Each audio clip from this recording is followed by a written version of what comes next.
Halloween. Forever.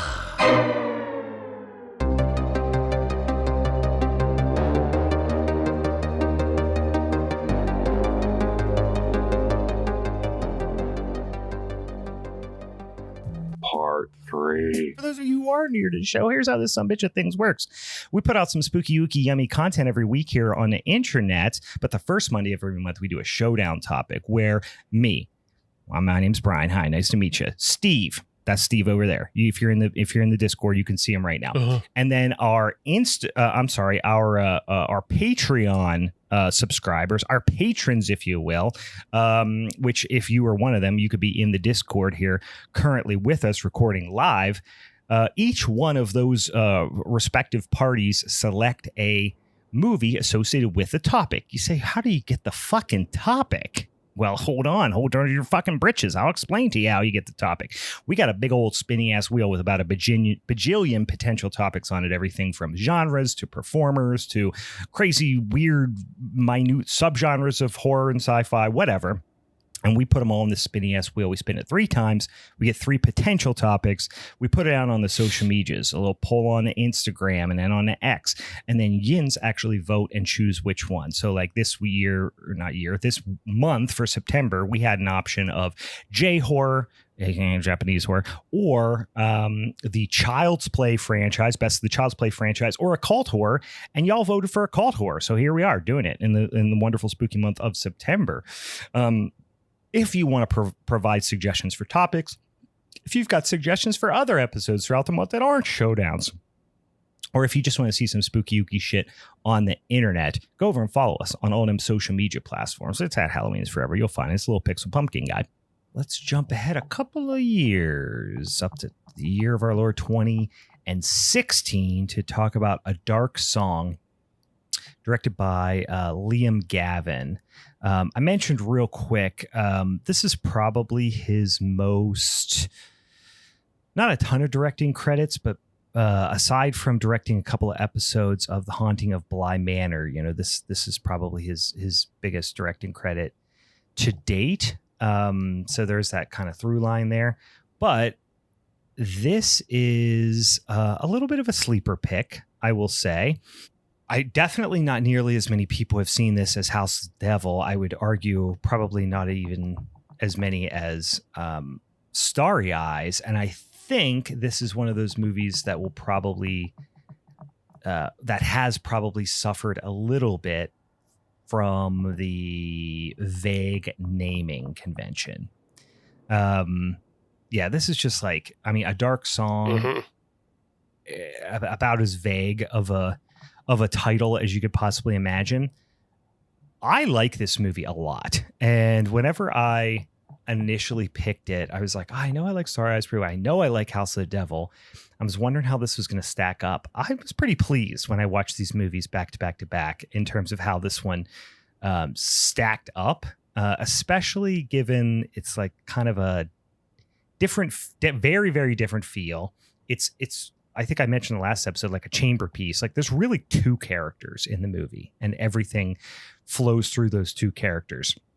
I'll read a quick plot synopsis here. Determined young woman and a damaged occultist risk their lives and souls to perform a dangerous ritual that will grant them what they want. So very vague. A lot of this comes, like a lot of the story progresses by the 2 main characters, Joseph Solomon, who the usually referred to as Solomon, which is played by Steve Oram, and Sophia, played by Catherine Walker, just basically playing this almost cat and mouse game of trust between them. And I'll kind of explain, where that comes from a little bit. But Steve Oram is one of those British actors that you will absolutely recognize if you watch any amount of British movies and TV.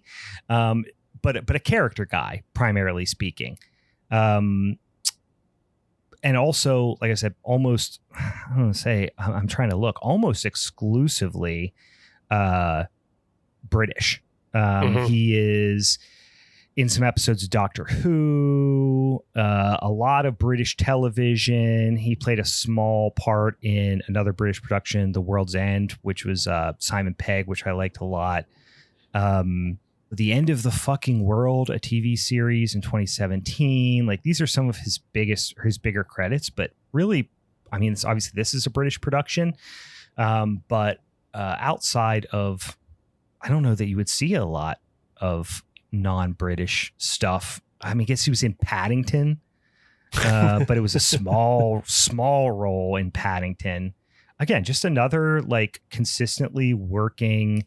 Oh, he was in NTSF SD SUV, if you remember that from sure, yeah, Adult Swim or yeah.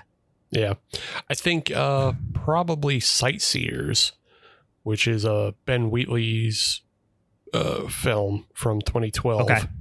He's in that. I saw that one pop up, but I don't know that movie. It's a weird one. He plays a small role in Kill List. So, I saw that. I didn't remember him in Kill List, which was another movie for occult horror that was on both of our lists, which we didn't pick. And it looks like it's a relatively small role. Yeah. Yep.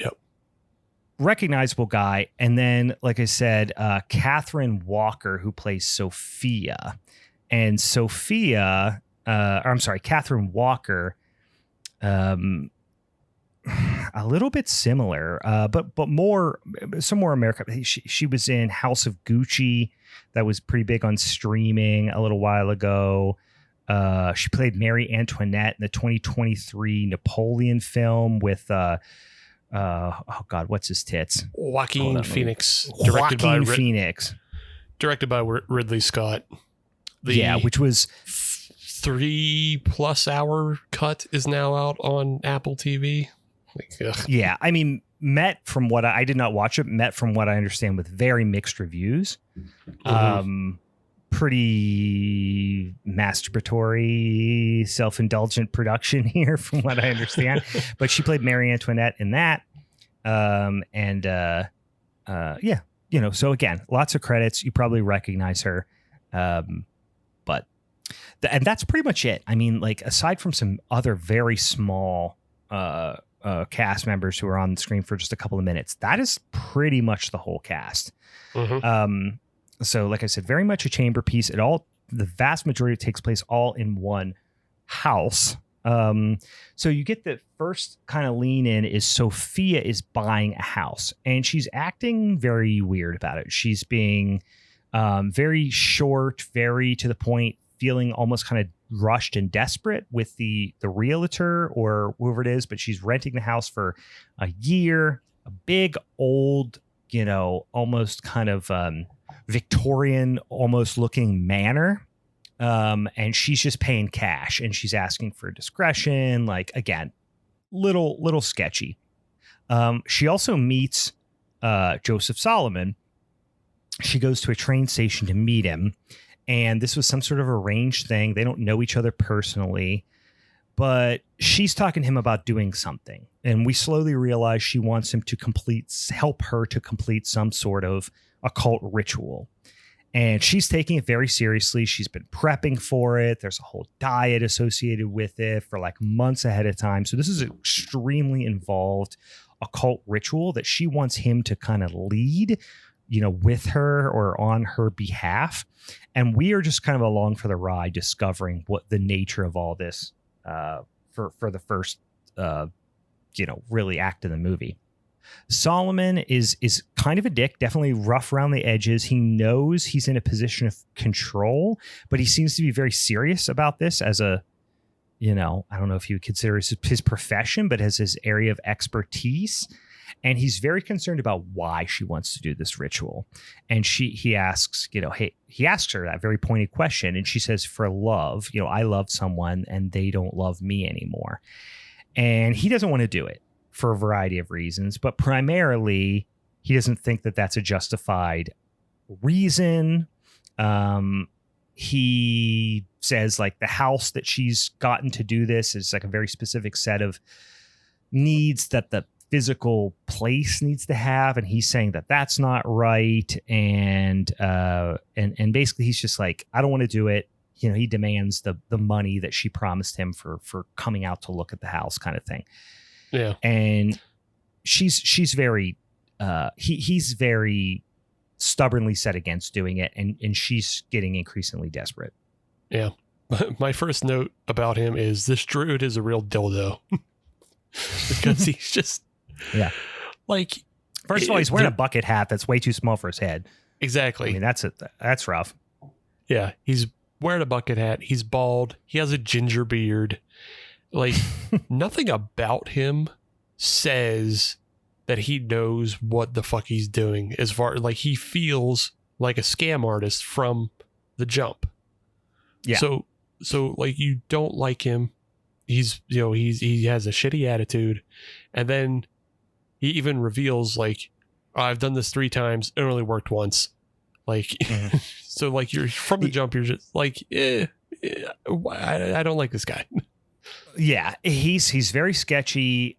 She's not too keen on him. He does mention like this whole idea of like the Abram-Malin procedure is what they're ultimately trying to do, which is they reveal later like potentially a 6-month long ritual, like extremely involved. And he's basically like, whatever this ritual that you're telling me you want to do to regain your love, assumedly some man who doesn't love you anymore, is like absolute overkill, you know? Yeah. And so to him, his instincts are like, she's not telling the truth. This is not adding up. Meanwhile, she is offering him more and more money. She offers him $80,000 to do this. He still doesn't want to do it. And you get the idea that it's part him not 100% being convinced of his own capabilities, but also he is not trusting her that she's telling the truth about why she wants this done. So she changes her story now, and she basically says like, well, I want to talk to my dead child. And also they say like, when you do this ritual, that's what she wants, but he will also get what he wants during this ritual too. So that sweetens the deal a little bit. He ends up changing his mind, basically saying like, okay, well, that is a more like, he doesn't say noble, but like, that's a more realistic cause than just like, oh, someone doesn't love you anymore. Yeah.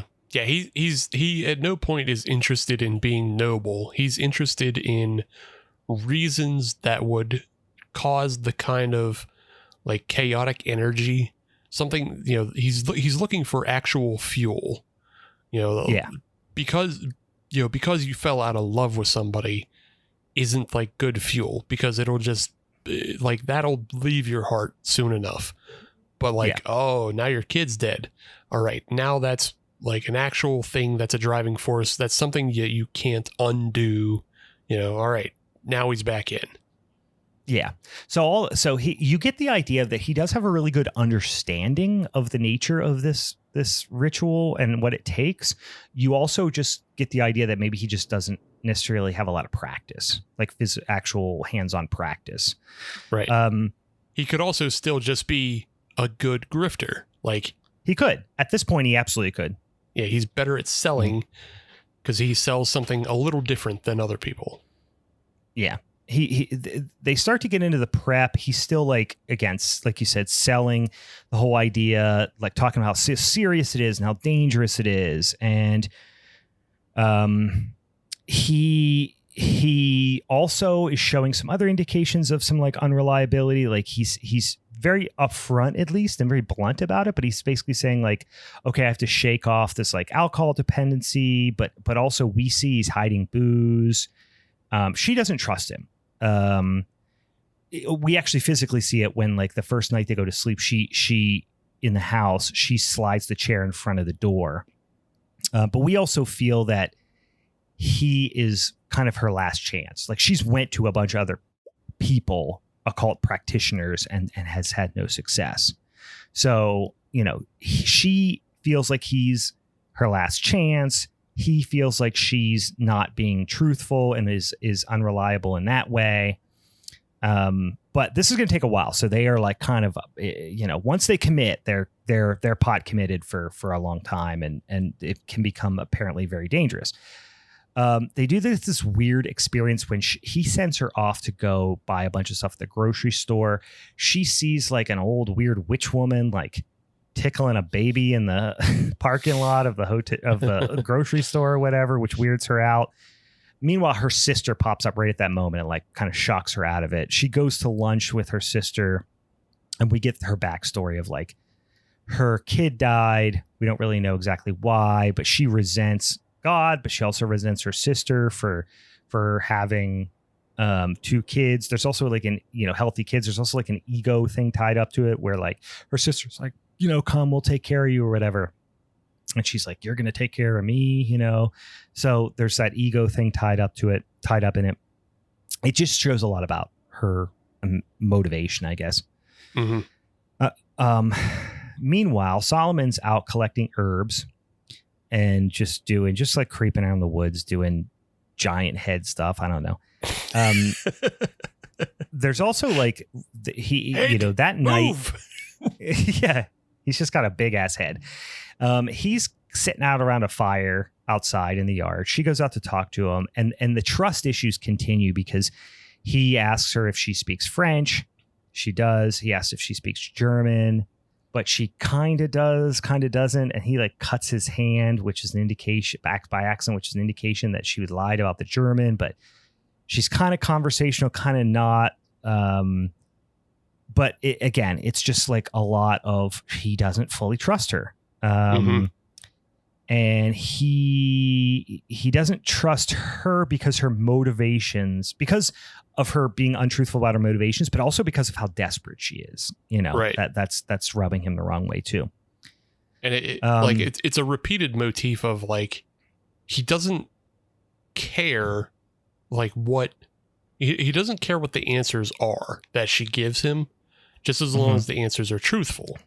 Like, yeah, if she would have said, my German isn't that good, he says, I'll get it better for you. After they settle the matter, he's like, I would have just told you how to do it better. Like, if you were truthful about your intentions, I don't care. We'll just give me the right answer. Give me the truthful answer, and we're better off. We can go from there. It's like, because all of this boils down to just like a crazy numerology and symbol drawing and ritual practice. And so in order to do all that, you have to have the right circumstances. You have to know the recipe you're trying to cook in order to cook it. Yeah. Yeah, very much so. And he's also like, there's also this thing where she feels like a degree of like superiority, I think, to him. Like she is kind of this rich, comes from money, you get the idea, and she is like, doesn't really trust him because of, obviously he's a weird occultist for money, that's usually not a great sign, but also, he's just kind of a little bit slovenly. He's kind of a dick, but he doesn't trust her partially because she doesn't trust him. You know what I mean? Yeah.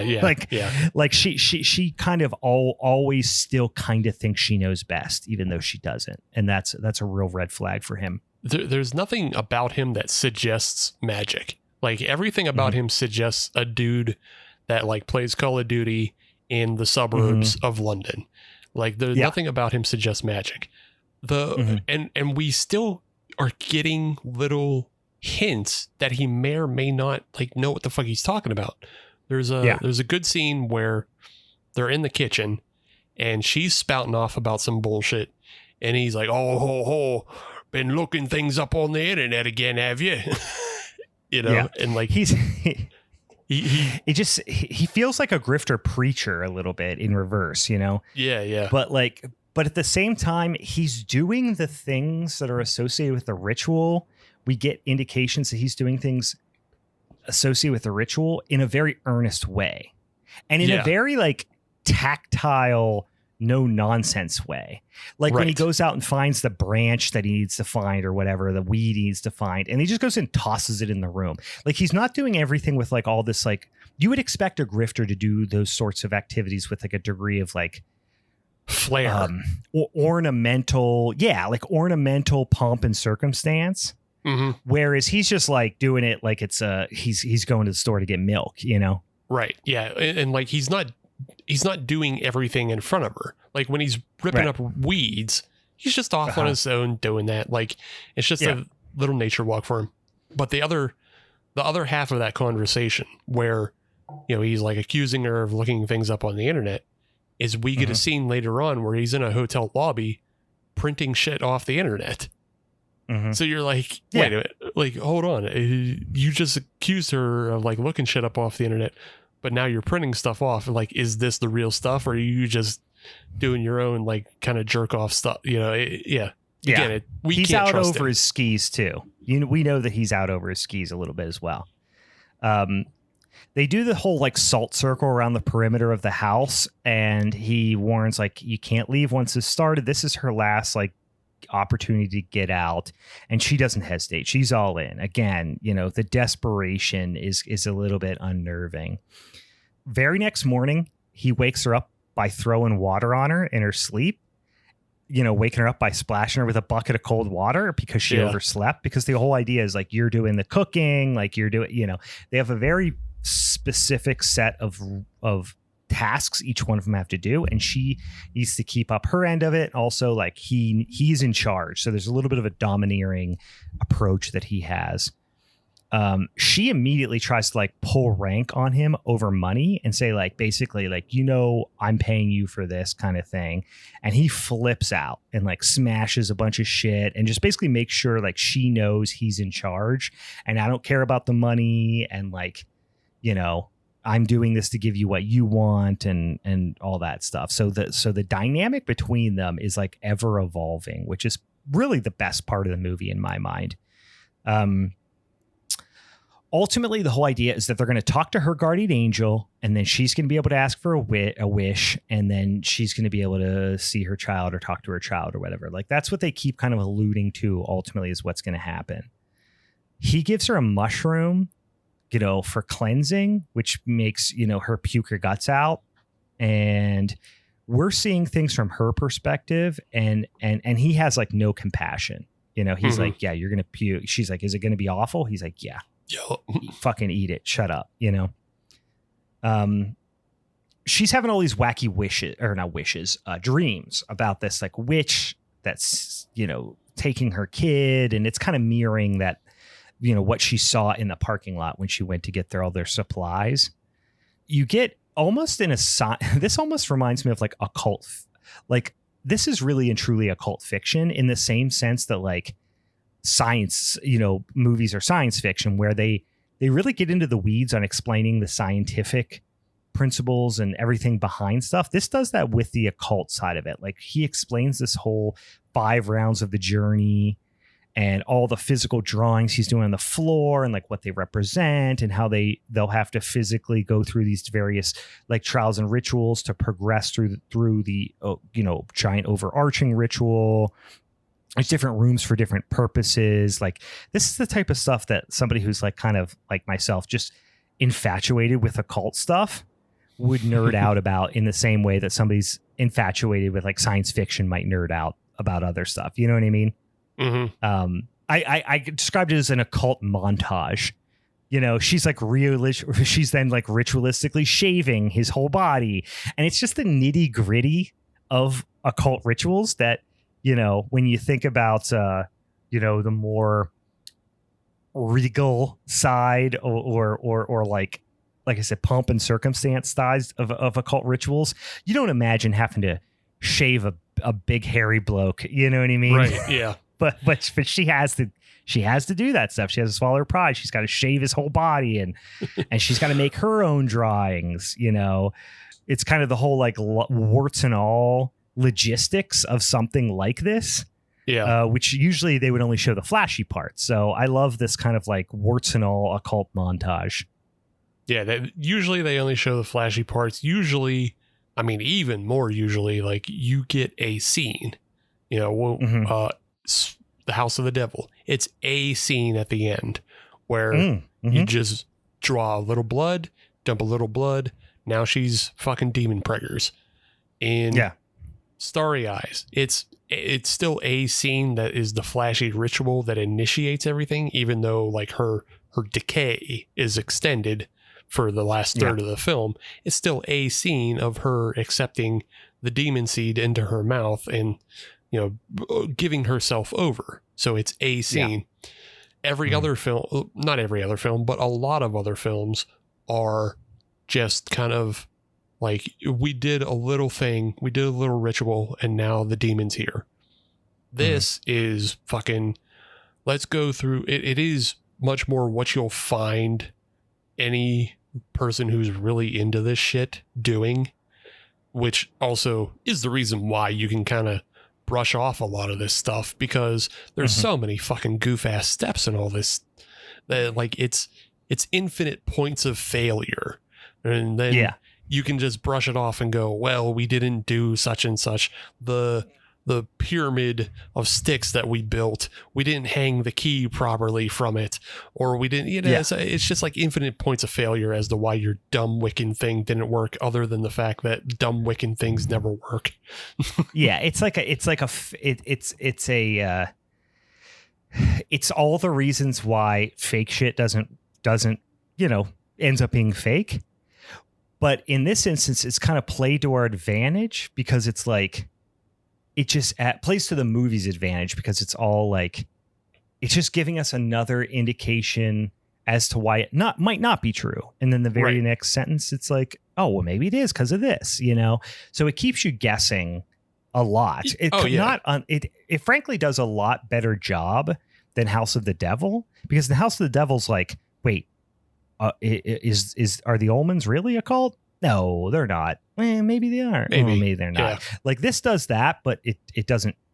Personally, I don't think it drags as much. I know you suggested that you think it does, but like, I felt like this is like, I kind of fell asleep on this one for a minute and I had to rewatch stuff. I was like, really? I think this kept my attention so much because it was like, it's not just, like I said, the lurking around the house is what really stuck in my craw.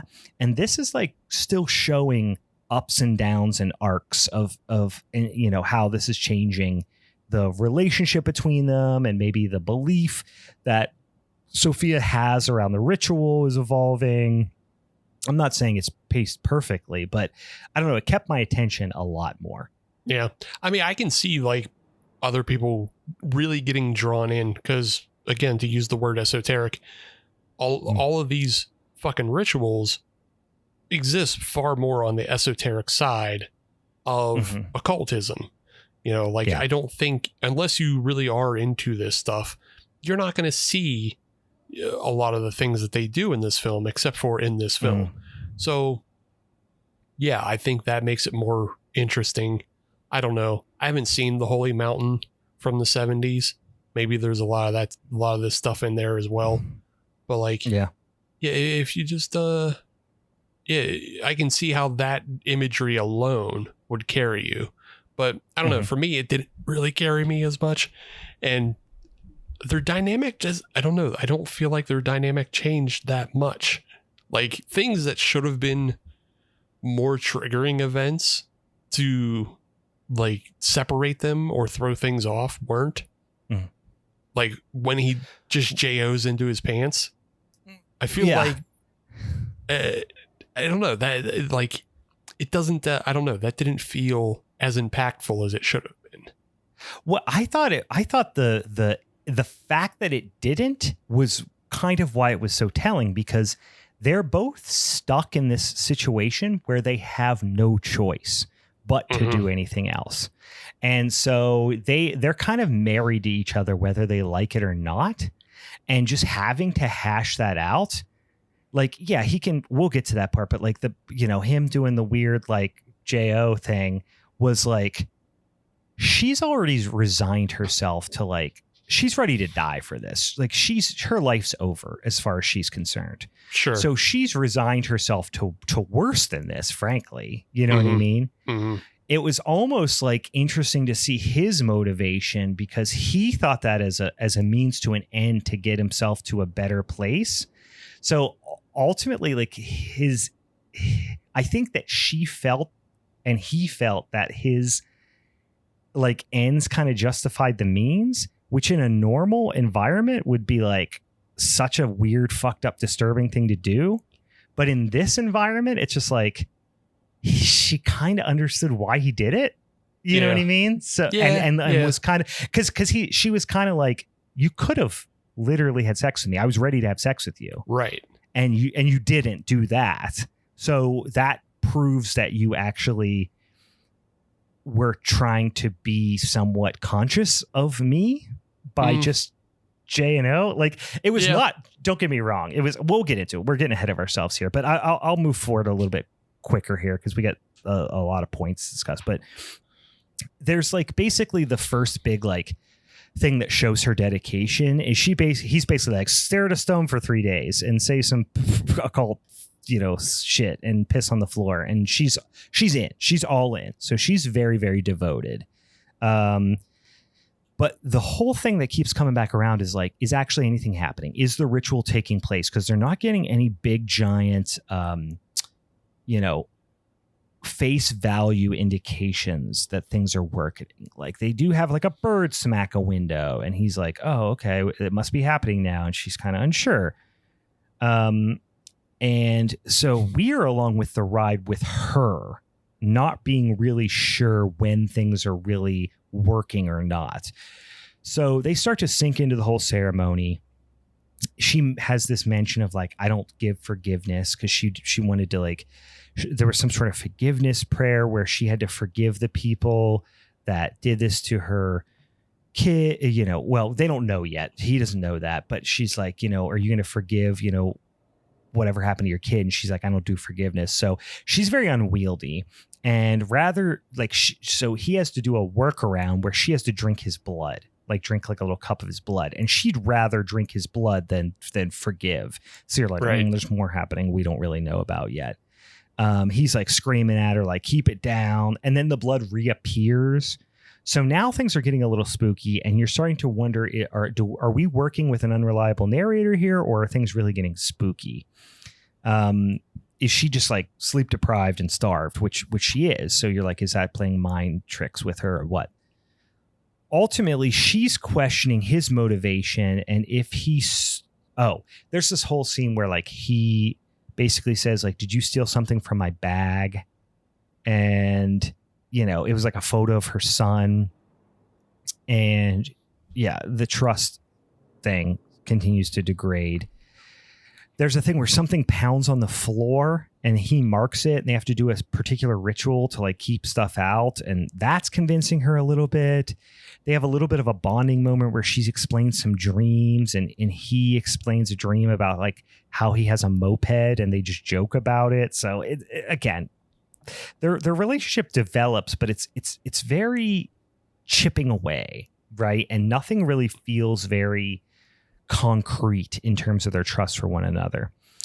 She's got these little figurines from her son, and she like loses one. And again, she's starting to look for signs and symbolism in places that it may not exist. So you don't really know whether she should trust that or not, or if she's just trying to like start seeing significance in non-significant things because of all the stuff that's happening.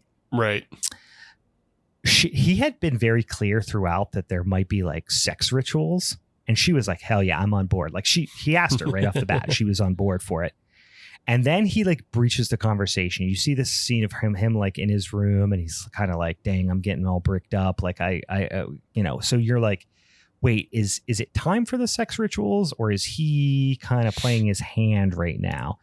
But he approaches it in a way where it's like, okay, let's get this over with. But also, you kind of got to make me horny enough to perform here. So go put some makeup on and dress up and all this stuff. And she's I'm like, only a man. She's like, okay, cool, I'll do it. So you're like, is this his fantasy, or is this absolutely necessary? You're not really sure, but the pragmatic way he's going about it makes you think that his intentions are at least have an eye on the ritual. But we don't know necessarily. He starts to make her do like some like degrading stuff and like this little kind of exercise, and he just like, basically cranks it out, right? Yeah. And then as soon as he's done, he's like, put your clothes back on. And she's like, wait, that wasn't sex magic. And he's like, yeah, it wasn't part of the ritual.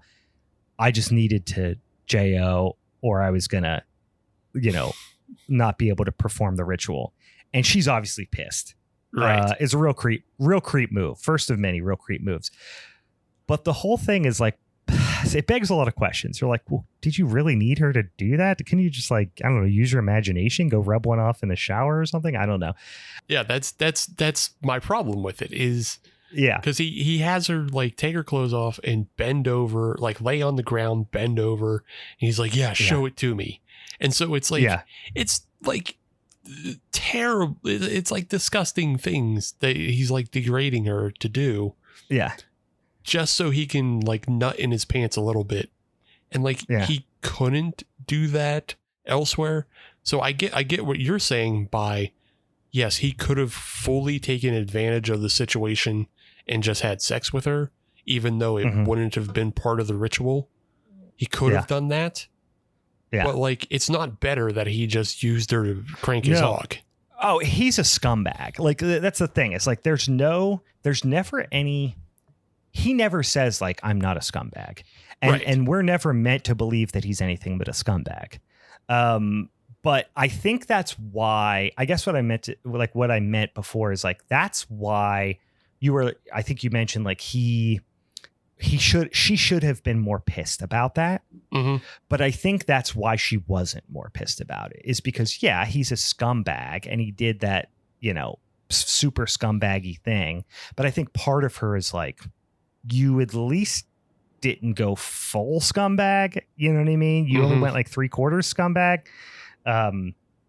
That's how I took it, at least. But also it's like, they're both feeling very trapped. So it's like, what are they going to do? You know what I mean? They can't leave, or at least we assume that. So if you take him at face value, then he absolutely cannot leave because he knows the repercussions of him leaving. Mm-hmm. If we take him at face value that he is this great magician. If he's just a pervert, then he's just a pervert, and he's probably gonna escalate from here if that's what happens. Yeah.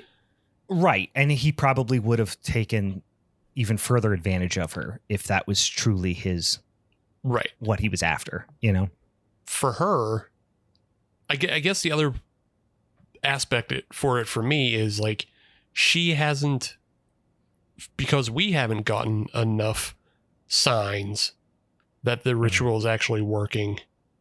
Mm-hmm.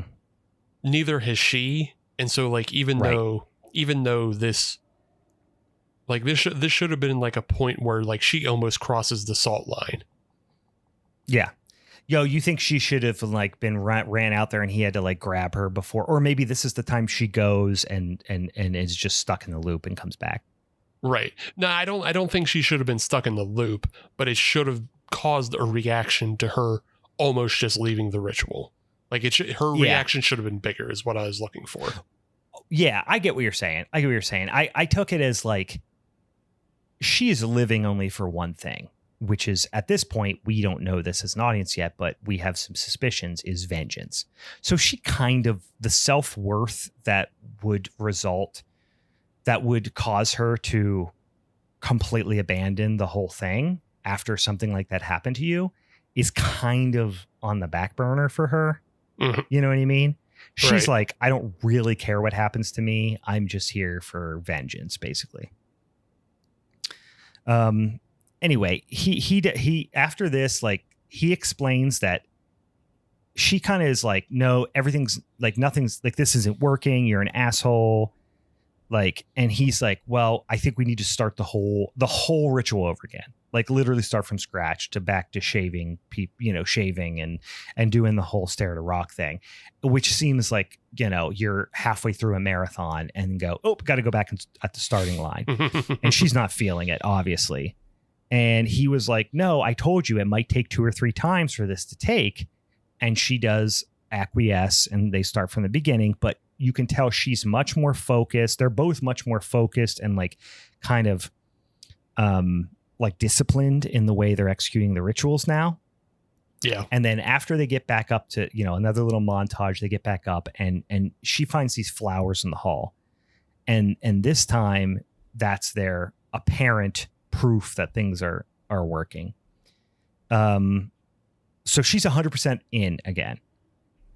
But you're like, wait, is it Stockholm syndrome? Like, she's believing in all the connections now. She's seeing these like gold flecks falling on her from the ceiling. And they're like, is this all just because of her like desperate mind? You know, we don't really, we don't really know at this point. Yeah. On top of her desperate mind. And this is something I don't think gets quite visually represented as well, simply because like the nature of like trying to visually represent it is she is going through like these intense periods of like not falling asleep. Like she isn't sleeping 3 days at a time, and then like one off, then 3 days on to open another seal, one off. So like her mind has got to be completely fucking fried to the point of like delusion and possibly psychosis doing that. Right. So we don't even trust what she's seeing. We're seeing it through her mind's eye. We don't even necessarily trust it. She does eventually break again and just loses it because things aren't working. And then he reveals that he's frustrated too and suspects that she's not telling him the whole truth. So they have a bit of a freak out moment, and she reveals that she has not been truthful about her intentions and her reasons, and that it's not because she wants to talk to her kid. It's because she wants vengeance against the people who killed her son during, some sort of similar ritual, however many, 2 years ago or 3 years ago or whatever. Mm-hmm. And this is when he gets super pissed off, and it's like, basically, you've endangered both of us because now we're in the ritual. We can't stop. And we've done everything wrong because I didn't understand what we were trying to accomplish. And that's, I think, the way you mentioned it before. This is where he distills it down and says he doesn't need her to be virtuous. He needs her to be driven. Right. And they're driven and they're driving in the wrong direction because she did not tell him what her ultimate goal outcome was. And she's like, well, would you have done it if I wanted, revenge on these occult people? And he's like, yeah, it doesn't fucking matter, know? Yeah, I don't care. I'm a scumbag for hire. I really don't care why you're doing it. I just need to know what you're doing. And he's super pissed now because he's like, how are we going to get ourselves out of, where we've went into this ritual? You told us you can't stop the ritual. You told us we was going to bake zucchini bread, but what you really wanted was apple pie. You dumb bitch. Yeah. Now we got to start again. Yeah. Now we're all fucked. So he's got to figure out what to do. And he's scrambling, and he starts drinking again. And he's just like trying to figure out what he's going to do. Ultimately, he figures something out on his own, and we see that, but we don't know what. He goes into the middle of the night to where she's sleeping, says, hey, we got to do a cleanse. He runs a cold bath, takes her in there, and kind of does this like baptism ritual of like dunking her in the cold water 3 times. Like, she's willing to do it, but she's all disoriented. And then the last one, he just holds her underwater and drowns her, and she's struggling, and it's a pretty brutal scene. But eventually she stops struggling, and he has drowned her. But then he pulls her out of the tub, does a quick little like ritual, saying some phrases, and then gives her CPR and revives her, and is like, congratulations, you've been reborn. And then you're like, okay, did that work as intended, or like, did he just drown her and then save her? You know what I mean? You don't really fully know. But she's pretty pissed. She's pretty pissed about the whole thing. When somebody murders you and then brings you back to life, you tend to be pretty pissed about pretty pissed about the whole thing.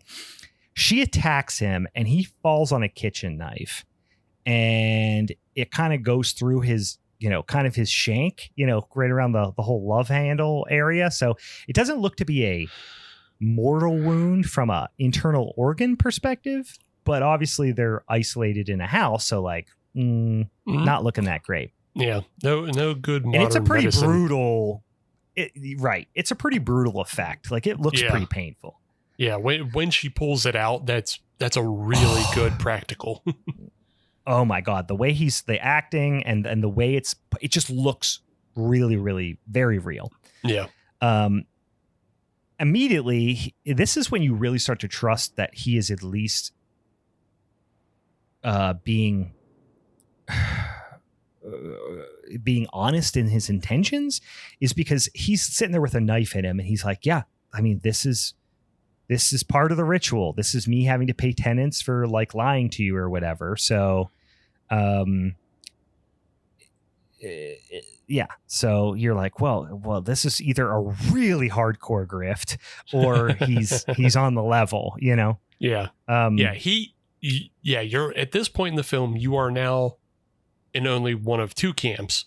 Like before, he could have been a grifter. Now you're at the point where, okay, either he really believes what he's doing and they are actually making progress in this ritual, or he believes what he's doing, but he's also a dum-dum, and you can't, like, it's just the same kind of hokum that anybody believing in burning sage and dumb shit like that is into.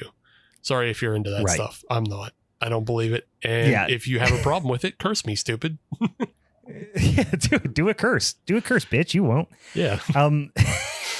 So explains, this is when she really explains the full details of what happens with her son. He was abducted and, you know, she was late to pick him up and blah, blah, blah. She stitches him up and dumps whiskey on his, like, it's a pretty brutal scene, but she stitches him up. She's like, what are you going to wish for? Right. He explains that he's going to wish essentially for peace before he dies, and because he knows he's going to hell. So this is part of his like contingency plan for he explains the whole thing of like, this is why I did this. Like, my most important thing for me is like this search of knowledge and seeing the like architecture behind how everything works and blah, blah, blah. But I ultimately know that, you know, I've foregone my soul and I'm going to go to hell. So I want, you know, some manner of either peace or potentially retribution. Not really sure, but that's what he's going to ask for. She wakes up in the morning. She hears a kid crying.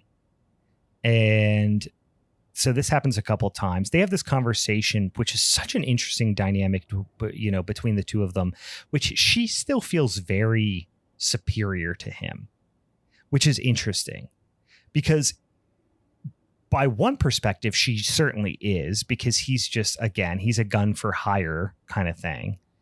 Who's just like cynical and like, hey, I know this stuff's real and I'm willing to do it for money. But then you do get the indication he's not really doing it for the money as much as for the chance to ask for his peace or whatever. Right. But she's like, I'm not like you. And he's like, bitch, yeah, you are. And she's like, I'm not like you. You know, she's very insistent on like she has more noble intentions than him, which on the surface, by her standards, they absolutely would be. But by his standards, it's like it all comes out in the wash. So who fucking cares, you know? Yeah. Neither of them are noble because they're willing to go down the routes of, you know, this occultism that no matter what you're doing, it damns your soul. Right. Exactly. And so that's kind of his stance. And then her stance is like, no, this is, you know, vengeance is a noble pursuit, I guess. By the way, his wounds are not doing well. They're gooing everywhere. He's taken some medicine, I think, for it. We don't really know what that means. Like, I don't know, is it what the medicine is, but he's got some medicine, but it doesn't seem to be working. Like I said, his wounds are in bad shape. I love this bit of detail is that he has bruises on his arms that you just barely see, but he has bruises on his arms, which are the bruises from her defensive, you know, wounds when she was trying to defend herself when he was drowning her. Right. Yeah. Yeah. I was like, oh, that's such a great little bit of detail.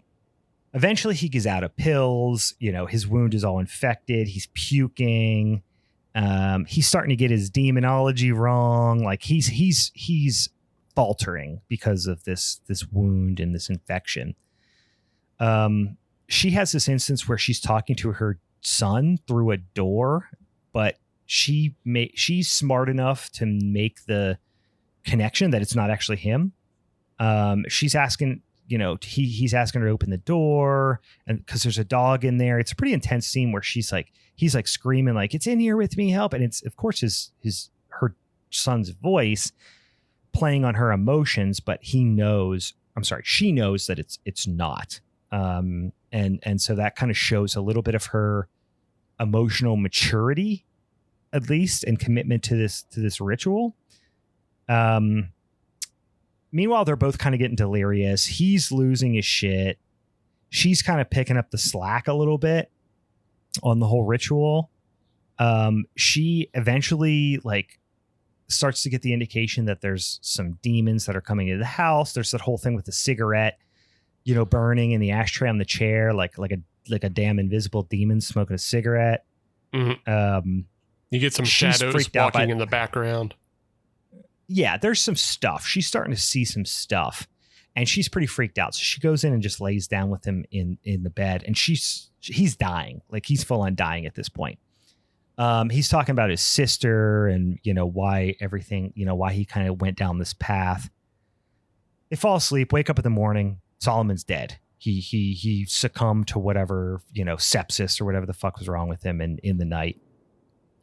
And also the forces that are now in the house have like fucked up all his books and notes. So she's like, doesn't really have much of a roadmap to continue the ritual. But so she just is like panics and tries to leave the house. But that's when she kind of figures out this, or not figures out, but she encounters this loop where she goes and drives on the road, and then she has to walk, and then she just ends up circling back to the same house. So she realizes pretty quickly, like, I ain't getting out of here. The demons just kind of, we're kind of spiraling towards the end here, but the demons are, playing a bunch of tricks on her, playing with her emotions, using her kid's voice, all that stuff. She does this quick little scene, which I think is cool and notable, where she sees a lot of the demons like standing there. It's a whole, Dick Tracy lineup of demon villains in the hallway. You don't really see them too clearly, but it is kind of cool.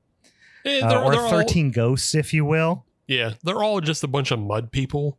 And I never loved this aesthetic in horror films of just like using mud people as like demons and ghosts, because they just look like British people before the Romans and Germans found them.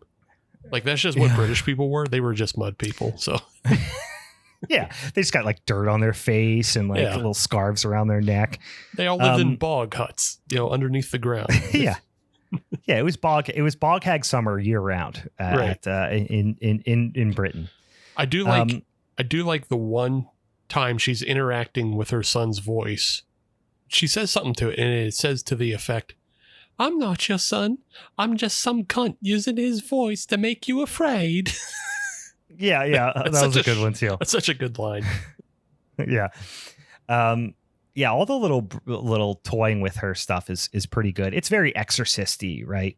But they do get more flowers in the house. She sees her son's little toy, so she's getting the indication that like she's getting closer. Things are moving the right direction with the ritual. The witch lady from her dreams is now here with the demons. Maybe he's one of the demons. I don't know. There's a demon dog with her. She wakes up, and they're all kind of surrounding her, the demons, and they've got her like, tied down kind of thing. I don't know if she's tied down, but they do cut one of her fingies off with a bolt cutter, which is pretty gross. But they're just all grabbing at her. Yeah, they all kind of hold her down like Dana in the Ghostbusters scene where the chair pops out arms and holds her down. It's like that. Yeah, pretty much. And they're all grabbing at her and stuff. They cut her fingery off. She eventually escapes. She like comes to her senses, like, shakes it all off, goes into another room, and then she sees, and this is such a wild left turn that I love. It's a real bold swing left turn type of moment in this movie. Yeah. Where she finally gets into her room, which I think he indicated that room was like her, almost like safe place or whatever. I forget how he says it earlier, but he goes in there, and there is her guardian angel, and she's fucking giant. She's like probably, 15, 20 feet tall, but like crouched down to fit in the room, has all this like crazy angel armor on and shit. And I remember the first time I was watching this, I was like, oh, goddamn, I just didn't expect that. You know what I mean? Yeah. And it's got the gold, like little like leaves falling down, kind of like what she experienced before. So all of a sudden you're like, oh shit, this was all right. And it did work.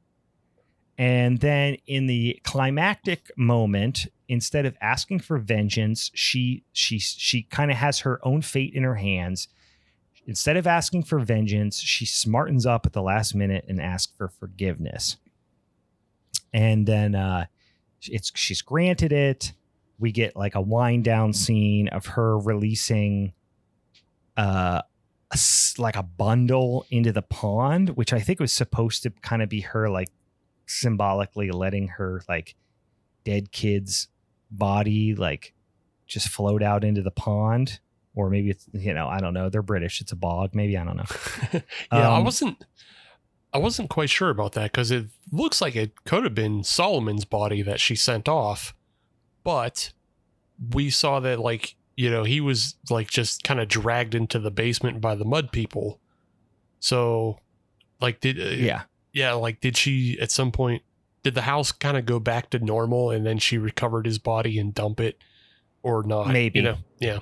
Yeah, I don't know if it was. It felt symbolic of her letting go of her. Oh yeah, son, because even if it was Solomon's body, because the whole thing is obviously a big allegory for like the process of grieving, and not only grieving, but like what grieving does to you as a person and changes you, right? Because you're not going to be the same afterwards, and you just have to accept that basically, and that's kind of, I think, ultimately what the overlying analogy is here. But yeah, now she can leave and she drives off and bing, bang, bong. That's the end. Yeah. Yeah. You could definitely, I didn't, but you could probably take the 5 stages of grief and kind of map out how they fall into this film because, there's obviously bargaining because she's bargaining with Solomon to do the ritual. There's just general depression going on, like she has anger towards her sister, but also like just in wanting vengeance is anger, and then it does end with acceptance. So this is like I said, it's a surprising movie. I think it's a super well acted movie. I love a small story like that. That's kind of, has bigger like implications. And it also kind of reads like a bit of like a haunted house movie, but it obviously it's, they're kind of bringing the haunting along with them. Like, right. And I don't know. I thought it was a very unique, but deeply occult centric movie. Mm-hmm. So that's my argument. Yeah. I know you love your big swing endings. I didn't quite love it because it's not a full-on Deus Ex Machina ending, despite the fact that it literally is like God coming in to save the day. But she did have to enact the causality of like, as the mud people are dragging her down the stairs, like she had to reach up and say, I'm sorry. Like she had to do something to get the angel to show up, but it's still an angel showing up to save the day. And like, well, I think it's like, I think she had the choice, like, I think it goes back to like Solomon talking earlier about like understanding and learning the gaining the knowledge of how these things work. And she was flexible is a bad word, but she was flexible enough, or she was adaptive enough, or she had the emotional intelligence enough to say, oh, my plan was flawed from the beginning. So if I want to come out on the other end, I need to, ultimately kind of do the right thing here. I guess, but I just feel like she doesn't have enough driving her that way. You know what I mean? Like all of her second thoughts are not second thoughts of, I should stop doing the ritual. They're second thoughts of, I should stop doing the ritual with Solomon. Like it's never a question of like, oh, you know what? Yeah, I've been bad and I should like change my intention. No, I don't think it's that. I think it's She always had the hesitancy around Solomon, which I think is justified because, again, he's a fucking kind of a fuck up. But I think she was desperate and she went against, I think it's more about self-preservation and that is ultimately, I think, the message around the grieving process and allowing yourself to grieve and coming out on the other end as a different person is the person that is dead is no longer here. So you have to stop doing things for them. You have to do it for yourself. Right. And for her, it was initially, I'm doing this for him. The vengeance is not for herself, even though maybe she on some level thought it was. The vengeance was for her son. Her son's not asking for vengeance. And vengeance is not going to help her. No. But forgiveness ultimately is going to help her.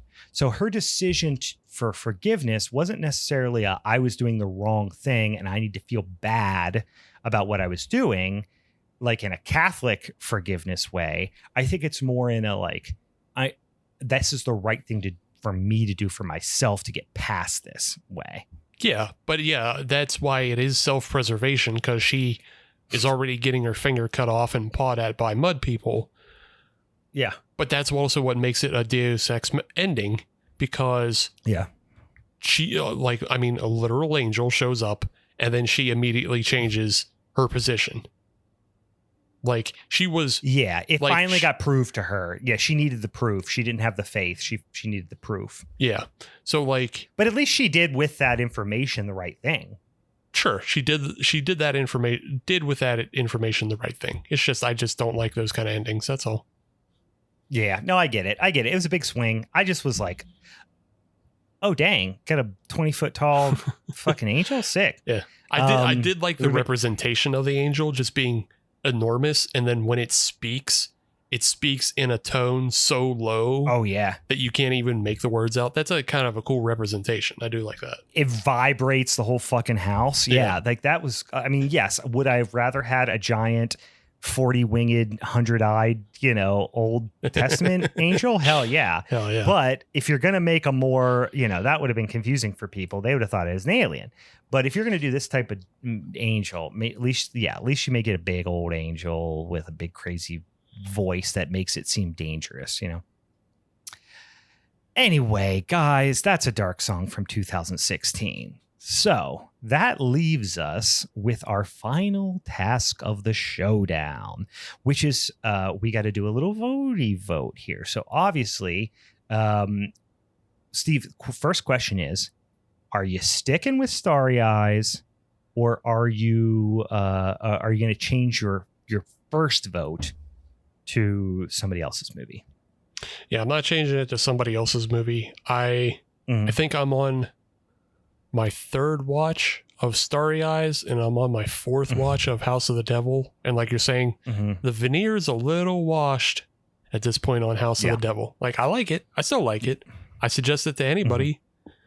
I don't know that I'm ever going to watch it again. I think I'm good. I'm set. Yeah. Yeah.